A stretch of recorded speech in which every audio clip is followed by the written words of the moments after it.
What up? New office, new house, who dis? That's what all the kids say. Very weird looking at basically a weird solid white wall behind me. Um, Elon Musk poster will be up soon.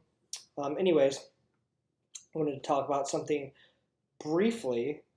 Put up a post yesterday talking about how, in the specific realm of fitness, strength, and conditioning, to make a lifestyle change, it's really all about very small behaviors and how you can essentially how you create success around those very small behaviors and how they all add up. So basically, very specifically, if you're looking to make a lifestyle change around weight loss, fitness, sometimes it simply comes down to, will I train today or will I not train today?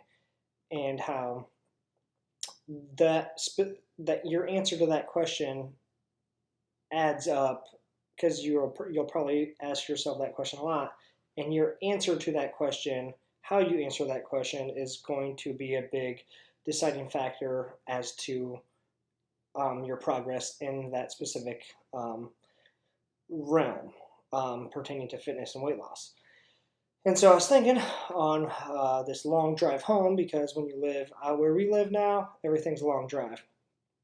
But I was thinking on this drive home, you're kind of faced with what I would call two scenarios.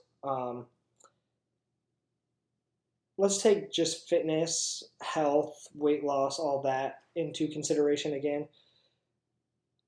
So basically, if I had two dinner options, one dinner option is to go home, cook some food. It'd be chicken, whatever vegetables you want, and maybe some rice, and then drink some water to top it off.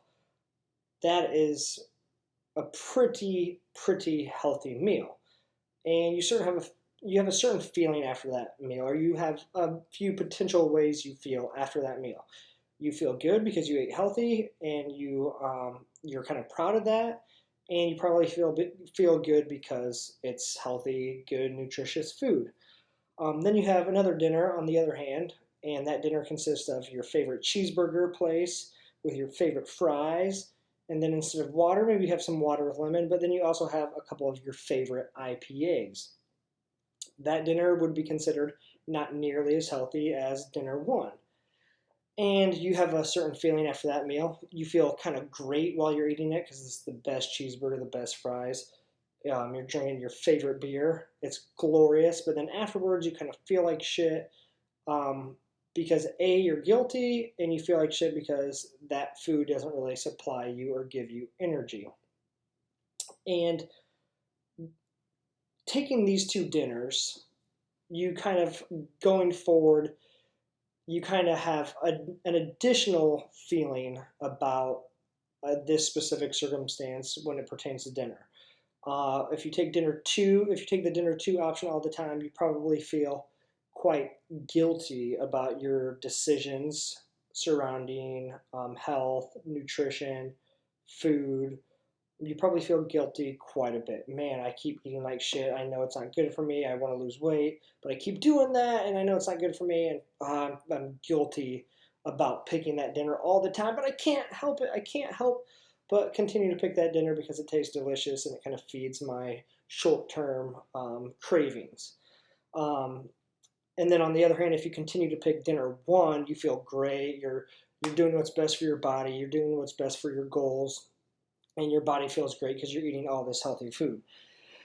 And then, kind of to take this to a broader scope, the person that chooses dinner one all the time, years down the road, is likely to probably live longer if you're only talking about this specific variable. And the person who chooses dinner two is likely to live less. Again, just taking this specific variable into consideration.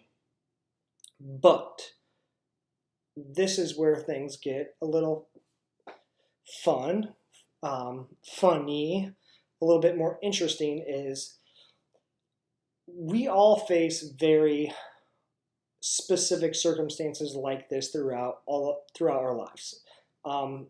This is probably a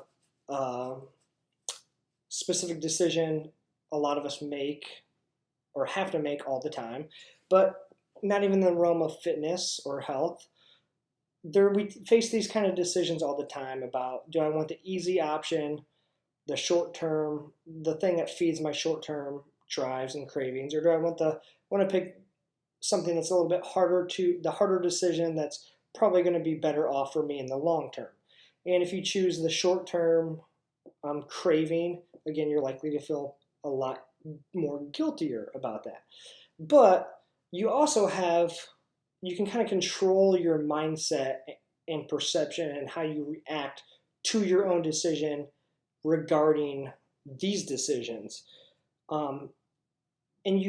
It's easiest to see because we all probably know a few people that pick the dinner to or pick the short term option all the time, but they don't feel guilty at all. They just love it and they fully absorb themselves in the cheeseburger, the beer, the fries, whatever it is to make them feel good in the short term. And they may even know, yeah, I know this decision added up over the course of my life is going to cut years off my life. But they don't feel guilty about it because they fully get present to the decision they're making to eat the cheeseburger. They're eating the goddamn cheeseburger and they're loving every second of eating the cheeseburger, and they're pounding IPAs and they're hanging with their friends and they're having a good old time. That's one way to react to your decision for these kind of short-term gains, but nothing long-term, you could say. And then you have the other reaction, which is, oh, I'm so guilty. I feel like shit. I'm not proud of myself. I feel like I have this negative view towards myself. And then you have this kind of like weird negative identity surrounding whatever it is, whatever decision you're making. In this specific instance, again, around food. And then you're faced with more decisions about dinner, and you continue to eat the cheeseburger because you know you're a piece of shit. You've felt like a piece of shit this whole time, and you're gonna make this decision to do this all the goddamn time because you're a piece of shit, and you keep telling yourself you're a piece of shit. What would happen if that person decided, you know what, I'm gonna eat the cheeseburger, and I'm gonna love every second of it. I'm gonna love every second of it, and that's just what I'm going to do in this specific instance. Maybe if they can do that once, maybe there's something there where they're like, you know what, I had it once, I don't want to do it again. Maybe not. But if you want to let's cap this off here because I'm rambling, we're at 8 minutes. But if you want to talk about the totality of your life and how you feel about your life is essentially one giant experience.